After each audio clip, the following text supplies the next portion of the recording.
Ça ne devait être qu'une formalité, c'est aujourd'hui une source de tension chez les Européens. La semaine dernière, les 27 devaient voter le premier gros texte qui devait concrétiser les engagements de l'Europe à devenir neutre en carbone. Tout le monde était d'accord, il s'agissait d'entériner la fin de la production du moteur thermique en Europe en 2035. Mais à la surprise générale, le consensus est tombé à l'eau. La faute à cet homme. Volker Wissing est le ministre allemand des Transports. Il est membre du Parti libéral qui fait partie de la coalition au pouvoir à Berlin.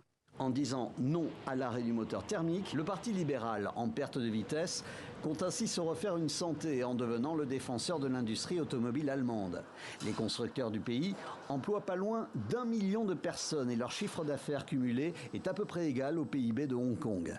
En devenant champion de la défense de la voiture, le Parti libéral s'affiche comme défenseur des intérêts de l'Allemagne. Dans ce pays, la transition vers l'électrique est à la peine, surtout depuis que le gouvernement a décidé de baisser les incitations d'achat vers ce type de véhicule. Le problème de ce refus allemand, c'est que la moitié des voitures qui roulent en Europe sont des voitures allemandes.